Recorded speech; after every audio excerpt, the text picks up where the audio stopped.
साथियों नमस्कार। तो मैं आप लोगों को आज एक बेहतरीन क्लास लेकर आया हूँ जो कि आप लोगों के एग्जाम में एक ब्रह्मास्त्र का काम करेगी। आप लोगों के एग्जाम में बहुत बेहतरीन काम करेगी। तो आप लोग इस वीडियो को एक बार देख ले और आप एग्जाम में जब जाएंगे ना तो कम से कम ये वीडियो जो है आपको 10 नंबर जरूर देगी। तो आते हैं क्वेश्चन के ऊपर। तो हमारा पहला क्वेश्चन कहता है कि पहला क्वेश्चन, उपनिषद के रचनाकार कौन है? तो उपनिषद के जो रचनाकार है, उपनिषद के रचनाकार कौन है? उपनिषद के रचनाकार महर्षि वेद व्यास जी थे। उपनिषद के रचनाकार कौन है बच्चों? महर्षि वेद व्यास। अगला क्वेश्चन देखेंगे। 2 नंबर क्वेश्चन कहती है मंगलम पाठ के रचनाकार कौन है? तो मंगलम पाठ के जो रचनाकार थे वो मंगलम पाठ के रचनाकार कौन थे? मंगलम पाठ के रचनाकार हमारे महर्षि वेद व्यास जी। अगर नेक्स्ट क्वेश्चन की बात करें, चर्चा करें, तो कहता है मंगलम पाठ में कितने मंत्र संकलित है? तो मंगलम पाठ में कितने मंत्र बताए गए हैं? मंगलम पाठ में कितने मंत्र संकलित थे? तो मंगलम पाठ में 5 मंत्रों को हमने पढ़ा था। मंगलम पाठ में 5 मंत्र बताए गए। अगला क्वेश्चन देखेंगे, क्वेश्चन नंबर। तो कहता है अणु से छोटा कौन है? तो भाई अणु से छोटा कौन है? सूक्ष्म में भी सूक्ष्म और विशाल से भी विशाल, मतलब एक छोटे से कण से भी सूक्ष्म और एक बड़े आकाश से भी बड़ा, मतलब विशाल से समुद्र जैसा विशाल से भी विशाल कौन है? तो सूक्ष्म में भी सूक्ष्म और विशाल से भी विशाल कौन है? हमारे आत्मा थे। कौन है? आत्मा है। अब नेक्स्ट क्वेश्चन की किसकी जय होती है? तो भाई जय तो हमेशा किसकी होती है? जय हमेशा होती है सत्य की। क्यों? क्योंकि कभी भी असत्य की जय नहीं हो सकती है। हमेशा चर्चा, हमेशा जय सत्य की होती है। अगर अच्छी चर्चा की बात करें तो अच्छी चर्चा हमेशा सत्य की होती है और असत्य की जो है हमेशा बुराइयां ही होती है। नेक्स्ट क्वेश्चन कहती है बहती नदी कहां मिलती है? बहती नदी कहां मिलती है? तो बहती नदी जो है समुन्द्र में मिलती है। कवि ने बताया था कि नदियां जो है अपने नाम रूप रंग को छोड़कर कहां मिल जाती है? समुन्द्र में मिल जाती है। तो बहती हुई नदियां कहां मिल जाती है? बहती हुई नदियां समुन्द्र में मिल जाती हैं।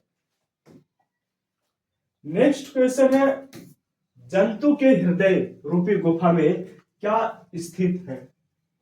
अब जंतु कहता है, जंतु किसको कहते हैं? किसी भी जीव को। ठीक है, तो जंतु के हृदय रूपी गुफा में कौन स्थित है?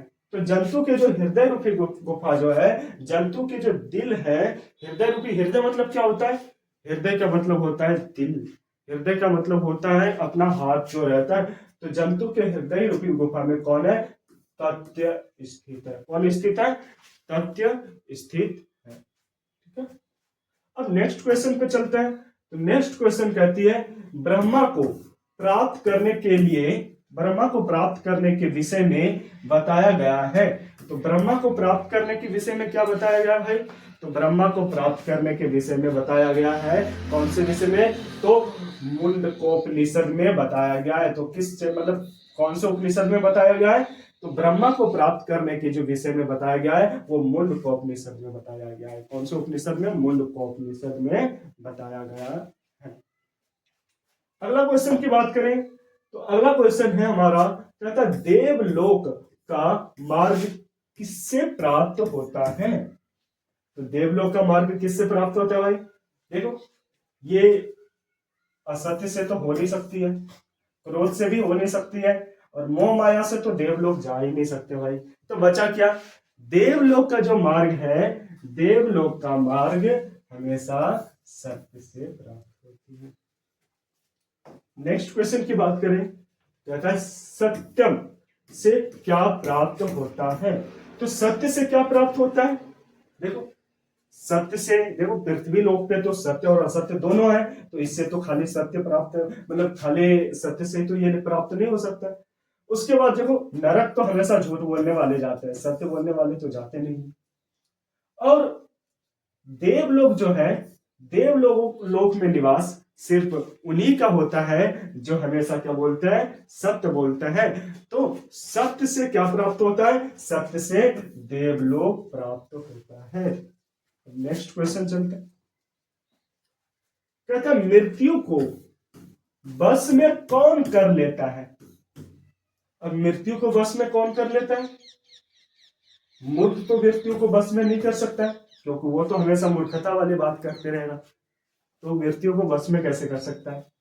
अज्ञानी और मूर्ख दोनों तो एक ही हुआ, क्योंकि मूर्ख भी अज्ञानी होता है और अज्ञानी ही मूर्ख कहलाता है। लेकिन जो विद्वान लोग होते हैं वो अपने आप को दिखावा नहीं करते और वो परमेश्वर की भक्ति से वो जो है सत्य का मार्ग अपना के जो है मृत्यु को वश में कर लेता है। तो मृत्यु को कौन वश में कर लेता है भाई, मृत्यु को हमेशा विद्वान लोग वश में कर लेते हैं।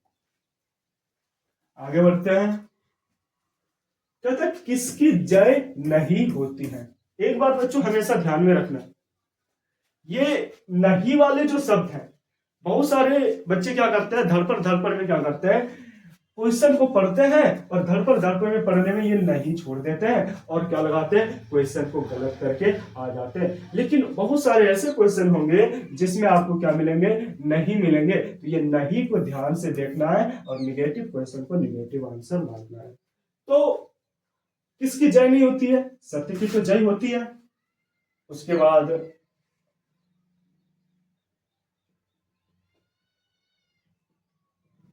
देखो असत्य की भी जय नहीं होती है, ठीक है, क्रोध की भी नहीं होती है और मोह की भी जय नहीं होती है, ठीक। अब लेकिन चैप्टर में जो है क्रोध और मोह के बारे में नहीं चर्चा हुई है, तो ये ऑप्शन हो नहीं सकता है और सत्य की जय होती है। इसलिए इसका सही आंसर जो है बताया गया चैप्टर में कि असत्य की जो है असत्य की जय नहीं होती है। अब आगे की बात करें तो आगे क्या है भाई, आगे कहती है कि उपनिषद में किस महिमा का वर्णन किया गया है। तो उपनिषद में किस महिमा का वर्णन किया गया है, तो बताया गया है उपनिषद जो है, उपनिषद में परम पुरुष महिमा का वर्णन किया गया है। परम पुरुष मतलब जो महान लोग होते हैं, महान पुरुष होते हैं, कहते हैं ना, जो विद्वान लोग होते हैं, महान पुरुष होते हैं, जो कि परमात्मा से जुड़े होते हैं। किससे जुड़े होते हैं, जिसकी आत्मा परमात्मा से जुड़े होते हैं। उपनिषद में उसी की चर्चा की गई है, परम पुरुष की चर्चा की गई है। अब आगे बढ़ते हैं।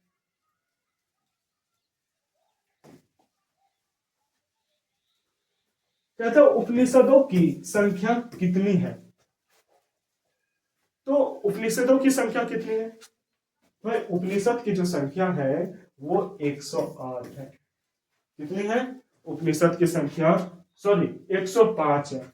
उपनिषद की संख्या कितनी है, 105 है, ठीक है। तो उपनिषदों की संख्या कितनी है, हमारे मंगलम पाठ में बताया गया है कि उपनिषद जो है, उपनिषद की कितनी संख्या होती है, उपनिषद की 105 संख्या होती है, ठीक है। अब आगे बढ़ो। 15 नंबर क्वेश्चन कहता है कि आत्मा के गुण रहस्य की किसमें व्याख्या की गई है। ये गुण होगा, ठीक है, आत्मा का गुण, आत्मा के गुण, ठीक है, आत्मा के गुण रहस्य की किसमें व्याख्या की गई है। तो किसमें व्याख्या की गई है, तो आत्मा का जो है कठोपनिषद में व्याख्या की गई है। किसमें व्याख्या, कौन से उपनिषद में की गई है, आत्मा का जो गुण रहस्य है, आत्मा का जो खूबी है, आत्मा का क्या बड़ाई है, उसकी कौन से उपनिषद में चर्चा की गई है, उसकी जो है कठोपनिषद में चर्चा की गई, कठोपनिषद में चर्चा की गई, ठीक है। अब क्वेश्चन को आगे बढ़ते हैं। आगे जो है कहता है कि परमात्मा की महिमा का वर्णन किसमें किया गया है। तो परमात्मा का जो महिमा का वर्णन है किसमें किया गया है, परमात्मा की महिमा का वर्णन ईशावास्योपनिषद में किया गया था। कौन से उपनिषद में किया गया है? ईशावास्योपनिषद में किया गया है। अगर परमात्मा की महिमा की बात करें तो ये कौन से उपनिषद की आ जाती है? ईशावास्योपनिषद में आ जाती है। कहता है ज्ञानी लोग और अज्ञानी लोग में अंतर किसमें बताया गया है? देखो कुछ लोग क्या होते हैं, ज्ञानी होते हैं, और कुछ लोग क्या होते हैं, अज्ञानी होते हैं। तो ज्ञानी लोग और अज्ञानी लोग में जो है किसमें अंतर बताया गया है? तो ज्ञानी और ज्ञानियों में अंतर क्या होता है? ज्ञानी लोग क्या करते हैं? परमात्मा से जुड़े होते हैं। अज्ञानी लोग क्या होते हैं? अपने आप के अहंकार में रहते हैं। कहा किस में रहते हैं? अपने अहंकार में चूर रहते हैं। तो ज्ञानी और अज्ञानियों में अंतर जो है श्वेता मतलब कि श्वेताश्वतर में बताया गया है, मतलब श्वेताश्वतर में बताया गया है। आगे बढ़ते नेक्स्ट क्वेश्चन को लेते हैं। नेक्स्ट क्वेश्चन कहती है कि सत्य का मुख्य किससे ढका हुआ है? तो हमने बताया था जब चैप्टर पढ़ाया था तो अच्छी तरह से बताया था बच्चों कि सत्य का जो मुख है, सत्य का मुख किससे ढका होता है? सत्य का मुख हिरण्यमय पात्र से ढका होता है। देखो कहीं है हिरण्यमय पात्र, सत्य का मुख हिरण्यमय पात्र से ढका होता है। तांबा, चांदी, लोहा ये सब चीजों से नहीं ढका होता है। सोने के पात्र मतलब हिरण्यमय पात्र से ढका होता है। कहता है सत्य का खजाना कहाँ है? तो सत्य का खजाना कहाँ है? क्या पृथ्वी लोक पे है? नहीं, सत्य का खजाना नरक में भी नहीं है। तो सत्य का खजाना कहाँ है? देवलोक में है। सत्य का खजाना कहाँ है? देवलोक में है। ठीक है, अगला क्वेश्चन की देखें तो 20वां क्वेश्चन कहता है कि एशिया महादेश का सबसे बड़ा सेतु कौन सा है? तो एशिया महाद्वीप में जो सबसे बड़ा पुल बनाया गया है, सबसे बड़ा सेतु बनाया गया है, वो कौन सा सेतु है? गांधी सेतु है। तो एशिया महाद्वीप में सबसे बड़ा सेतु कौन सा है? गांधी सेतु।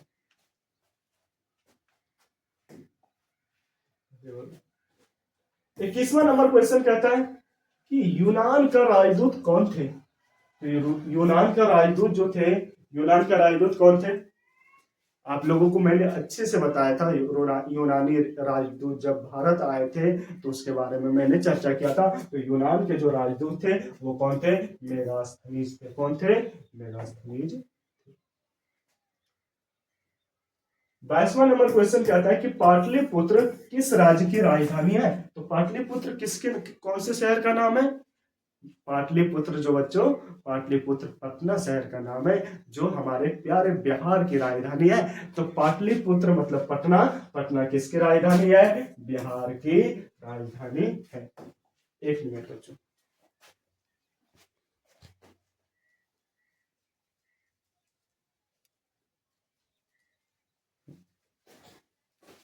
अब अगला क्वेश्चन की बात करें तो अगला क्वेश्चन है महावीर मंदिर कहाँ स्थित है? ये जो महावीर मंदिर है वो महावीर मंदिर कौन से बिहार के कौन से शहर में स्थित है? तो महावीर जो मंदिर है वो है हमारे प्यारे, एक मिनट, महावीर मंदिर कहाँ स्थित है? महावीर मंदिर जो है हमारे पटना में स्थित है। कहाँ स्थित है? महावीर मंदिर पटना में स्थित है। ठीक है, उसके बाद नेक्स्ट क्वेश्चन करता है। नेक्स्ट क्वेश्चन कहता है नगर की पालिका देवी कौन है? तो ये जो नगर की पालिका देवी है, तो नगर की पालिका देवी मैंने बताया था पटन देवी के बारे में। तो नगर की पालिका देवी कौन है? तो कहीं है पटन देवी। हाँ, नगर की पालिका देवी कौन है? पटन देवी। आगे की बात करें 25वां नंबर क्वेश्चन, तो 25वां नंबर कहता है कि कॉमेडी महोत्सव जो है, कौमुदी महोत्सव जो है कहाँ मनाया जाता है? तो कौमुदी महोत्सव कहाँ मनाया जाता है? अपने प्यारे शहर पटना में मनाया जाता है जो कि बिहार की राजधानी है पाटलिपुत्र, जिसका दूसरा नाम है। अगला क्वेश्चन को देखते हैं। 26वां नंबर क्वेश्चन कहता है कि किसके शासन काल में पाटलिपुत्र की शोभा तथा रक्षा व्यवस्था अति उत्कृष्ट थी? तो ऐसा कौन सा राजा था जिसके शासन में जो है पाटलिपुत्र की रक्षा व्यवस्था जो है काफी ज्यादा बेहतरीन था, काफी ज्यादा अच्छा था? ऐसा कौन सा राजा है जिसके शासन काल में पाटलिपुत्र काफी शोभनीय था? तो पाटलिपुत्र की जो रक्षा व्यवस्था किसके काल में जो है मतलब कि सुरक्षित था, सुरक्षित था? तो किसके काल में था? वो था चंद्रगुप्त मौर्य के काल में था। पाटलिपुत्र में किस रक्षा व्यवस्था जो है किसके काल में सबसे ज्यादा अच्छी थी? तो वो चंद्रगुप्त मौर्य के काल में सबसे अच्छी थी। अगला क्वेश्चन देखते हैं क्या कहती है।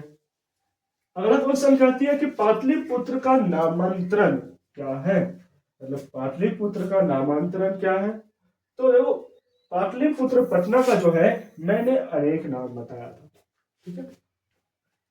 पाटलिपुत्र पटना का नाम बताया था, अनेक नाम बताया था मैंने, और इस अनेक नाम में जो है एक नाम मैंने कुसुमपुर भी बताया था। पाटलिपुत्र के मतलब पाटलिपुत्र के नामों में से एक नाम जो है हमने क्या बताया था? हमने कुसुमपुर भी बताया था, ठीक है। और ये कुसुमपुर जो है एक पुष्प, एक फूलों के आधार पे जो है कुसुमपुर इसका नाम रखाया गया है, ये भी हमने बताया था।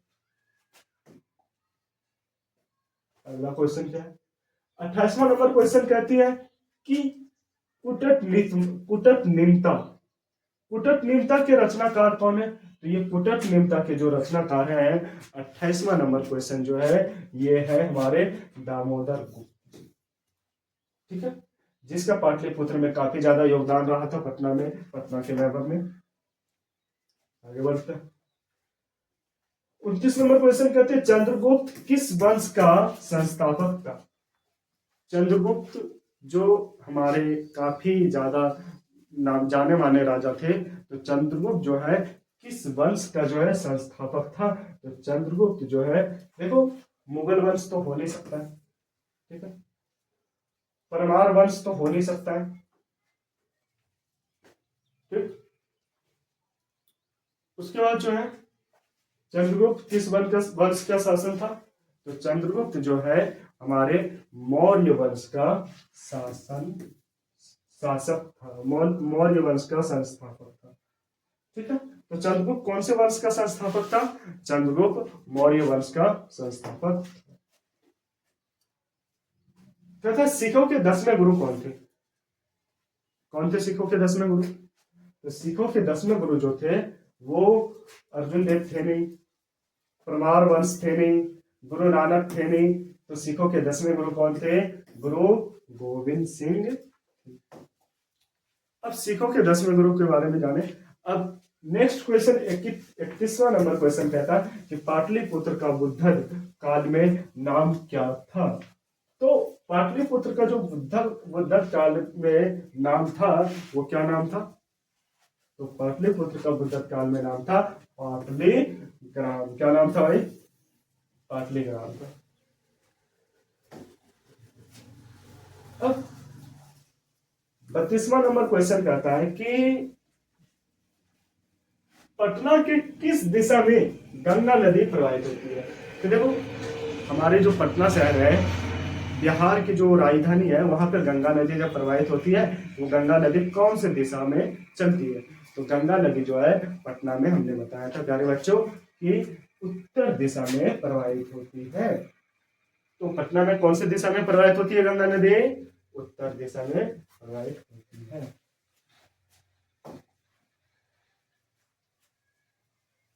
नेक्स्ट क्वेश्चन कहती है किस काल में पटना का नाम पाटलीग्राम था? तो भाई किस काल में पटना का नाम पाटलीग्राम था? क्या अशोक के समय था, या महावीर के समय था, या बुद्ध के समय था? तो किस काल में पटना का नाम मतलब कि पाटलीग्राम था? तो ये था भगवान बुद्ध के समय था। किस काल में था? भगवान बुद्ध के समय में। नेक्स्ट क्वेश्चन क्या कहती है? अगला क्वेश्चन कहती है कि गोल घर कहाँ अवस्थित है? आप लोग कभी पटना गए घूमने? तो प्यारे बच्चों, अभी आप लोग कभी पटना जब जाएंगे ना, तो वहां पे जो है गोल घर स्थित है। तो आप लोग देखेंगे कि गोल घर कहाँ स्थित है। तो गोल घर हमारी राजधानी पटना में स्थित है। 35वां नंबर क्वेश्चन कहता है कि पाटलिपुत्र का इतिहास कितना वर्ष पुराना है? पाटलिपुत्र जो है, पाटलिपुत्र हमारे 100-200 साल पुराना नहीं है। पाटलिपुत्र का इतिहास जो है हजारों साल पुरानी है। अब पाटलिपुत्र का इतिहास कितने वर्ष पुरानी है? तो पाटलिपुत्र का जो इतिहास है, पाटलिपुत्र के बारे में करीब जो है 2500 साल पुरानी बताई जाती है। पाटलिपुत्र के इतिहास को करीब 2500 साल जो है पुरानी बताई जाती है। आगे बढ़े। अगला क्वेश्चन कहती है किस काल में पटना का नाम प्रसिद्ध हुआ था? तो पटना का नाम प्रसिद्ध किस काल में हुआ था? तो पटना का जो नाम प्रसिद्ध हुआ था वो मध्यकाल में हुआ था। हमारे मध्यकाल में पटना जो है प्रसिद्ध हुआ था, नाम ही हुआ था, पटना शहर जो है विख्यात हुआ था। 37 नंबर क्वेश्चन कहती है कि गांधी सेतु पुल कहाँ अवस्थित है? कि गांधी सेतु पुल जो है, गांधी सेतु पुल कहाँ अवस्थित है? तो देखो ये हमारे पटना में अवस्थित है। पटना में गांधी सेतु जो है, जो कि एशिया का सबसे बड़ा पुल कहलाता है, वो कौन सा सेतु है? गांधी सेतु। अगर क्वेश्चन आपको पूछी जाए कि एशिया की सबसे बड़ा पुल कौन सा है, एशिया की सबसे बड़ी सेतु कौन सी है, तो वो कौन सी सेतु कहलाएगी? एशिया की सबसे बड़ी सेतु जो है वो हमारे गांधी सेतु है।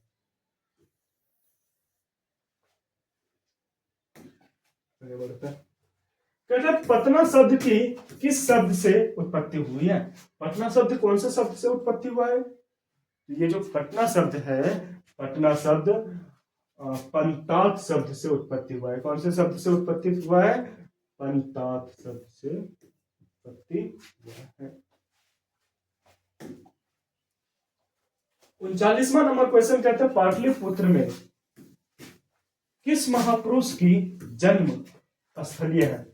तो पाटलिपुत्र जो है, पाटलिपुत्र कौन से महापुरुष के जन्म स्थल है? तो देखो गुरु नानक के तो थे नहीं, पाटलिपुत्र का जन्म गुरु नानक के हुए नहीं थे, ठीक है, महावीर भी नहीं थे, तो भाई पाटलिपुत्र का कौन से महापुरुष का जन्म स्थल है?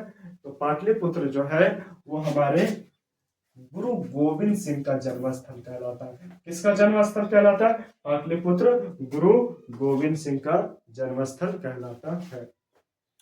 अब आगे देखते हैं 40वां नंबर क्वेश्चन क्या कहती है? कहती है मैथिल कोकिला के नाम से कौन प्रसिद्ध था? तो मैथिल कोकिला के नाम से कौन प्रसिद्ध था? तो मैथिल कोकिला के नाम से जो है विद्यापति प्रसिद्ध था, जो कि आलस कथा के जो है हमारे रचनाकार थे, आलस कथा के लेखक थे।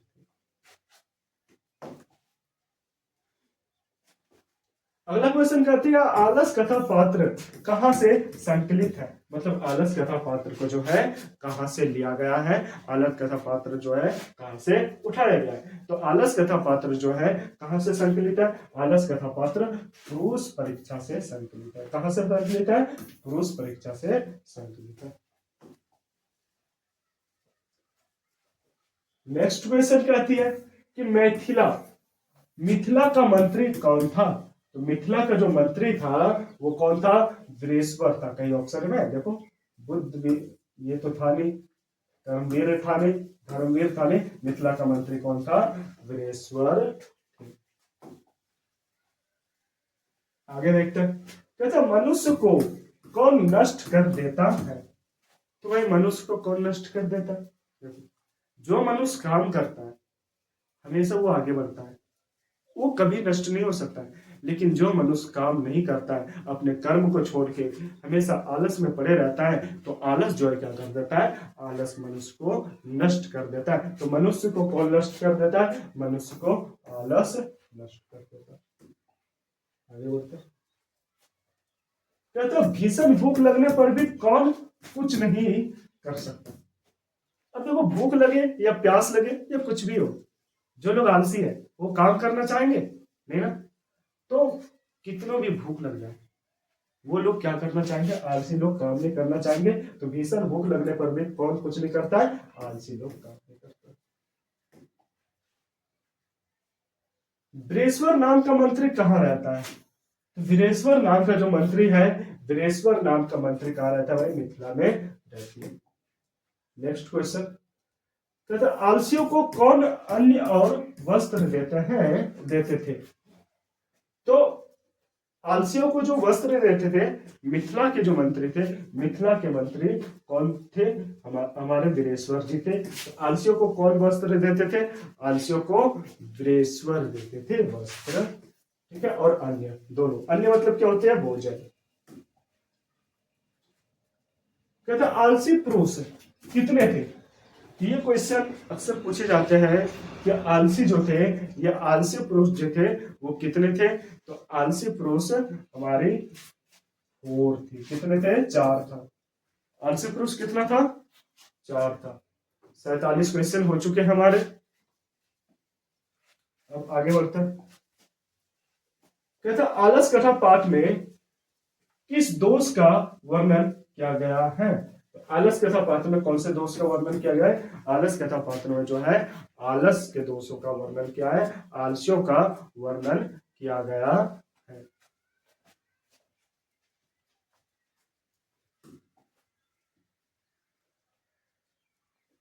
कहते मैथिल कवि कौन था। ये जो मिथिला के जो थे, मिथिला के मैथिल कवि जो थे वो कौन थे। तो मिथिला के मैथिल कवि हमारे विद्यापति जी थे। कौन थे, मैथिल कवि कौन थे, मैथिल कवि विद्यापति। थोड़ी क्वेश्चन है। आलस कथा किस प्रकार की कथा है।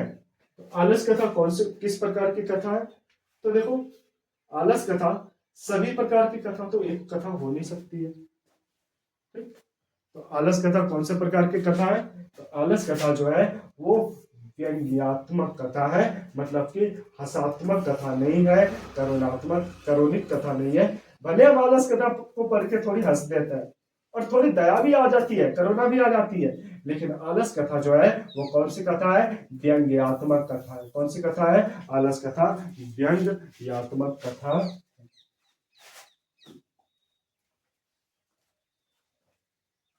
अगला क्वेश्चन 51 नंबर क्वेश्चन कहती है कि आलस कथा पाठ के लेखक कौन है। तो भाई आलस कथा पाठ के लेखक कौन है। आलस कथा पाठ के जो है लेखक जो है वो कौन थे, नारायण पंडित जी थे। आलस कथा पाठ के लेखक कौन थे, एक मिनट। ओ, आलस कथा पाठ के लेखक कौन थे, आलस कथा पाठ के लेखक कौन है, तो वो विद्यापति जी थे। नेक्स्ट क्वेश्चन कहते हैं कि आलस कथा में आग मतलब आगे क्यों लगाई गई थी। आलस कथा में जो आग है, आलस कथा में आग क्यों लगाई गई थी। तो आलस कथा में आग आलस्यों की परीक्षा के लिए लगाई गई थी। आलस कथा में आग क्यों लगाई गई थी, आलस कथा में आग आलस्यों की परीक्षा के लिए लगाई गई थी। क्यों, क्योंकि बहुत सारे आलसी उसमें धूर्त भी आ गए थे ना, इसलिए परीक्षा तो लेनी पड़ी। अब कहते हैं आलस कथा पाठ में किस महत्व का वर्णन किया गया है। तो आलस कथा पाठ में कौन से महत्व का वर्णन किया गया है। तो आलस कथा पाठ में जानवरों के गुण का तो महत्व किया नहीं गया था, देवताओं के गुण का तो महत्व किया नहीं गया था। तो आलस कथा पाठ में जो है इंसान जो थे, इंसानों के गुण के वर्णन किया गया है, इंसानों के मतलब कि चरित्र और इंसानों के आदत मानव गुण का वर्णन किया गया है। ठीक है, तो आलस कथा पाठ में किसका वर्णन किया गया, मानव गुण का। अगला क्वेश्चन है 54 नंबर क्वेश्चन। गरीबों और अनाथों को प्रतिदिन कौन भोजन कराते थे। गरीबों और अनाथों को प्रतिदिन कौन भोजन कराते थे। देखो बुद्धिवीर तो थे नहीं, कर्मवीर भी नहीं थे, धर्म भी नहीं थे। हमारे वीरेश्वर जी तो जो थे वो मतलब कि गरीबों और अनाथों को जो है प्रतिदिन क्या कराते थे, भोजन कराते थे। अब अगला क्वेश्चन लेते हैं 55 नंबर क्वेश्चन कहती है कि करुणिक करुणिक के बिना किसकी गति नहीं है। देखो करुणिक मतलब होता है दया। अच्छा, अगर आलसियों पर कोई दया नहीं करेगा, क्या वो भोजन बना सकता है, क्या वो भोजन के लिए कुछ काम कर सकता है, कमा सकता है, भोजन ला सकता है, नहीं ला सकता। इसलिए कहा गया है कि दया के बिना, करुणा के बिना जो है किसका जीवन संभव नहीं है, मतलब किसकी गति नहीं है, तो वो है आलसियों की। किसका गति नहीं है, आलसियों की। देखो जो धूर्त लोग थे, नकली आलसी जो थे उसको भगा दिया जाए तो वो तो काम कर लेंगे, लेकिन अगर आलसी जो ओरिजिनल आलसी थे, असली आलसी जो थे, उसको अगर कोई दया नहीं करेगा तो उसका गति नहीं हो सकता। अब इस चैप्टर के जो है हमारे आज के ये लास्ट क्वेश्चन है, ये आज के हमारे लास्ट टॉपिक है। तो ये लास्ट टॉपिक क्या है हमारे, कहते हैं आलसशाला में लगी आग को देखकर कौन भाग गए। देखो आलसशाला में लगी आग को देखकर कौन भाग गया था। ये जो आलसी है, आलसी को आग लगा दो या दो डंडा मार दो या कुछ भी कर दो, आलसी लोग जो है नहीं भागने वाले। ये हमेशा सोते रहते हैं, कुंभकर्ण होते हैं। आलसी लोग जो है ये कुंभकर्ण होते हैं, इसलिए जो है आलसशाला में आग लगने पर आलसी नहीं भागे थे, आलसशाला में आग लगने पर अधिकारी भी नहीं भागे थे, नौकर भी नहीं भागे थे। आलसशाला में जो आग लगने पर नकली आलसी जो बनकर आए थे, धूर्त लोग जो बनकर आए थे, वही भाग गए। तो प्यारे बच्चों, आज की क्लास जो है हमारी यहीं पे समाप्त होती है और फिर मिलते हैं नेक्स्ट क्लास के साथ। और ये क्लास जो है आप लोगों के एग्जाम में ऑब्जेक्टिव में काफी ज्यादा हेल्प करेगी, काफी ज्यादा मदद करेगी। धन्यवाद।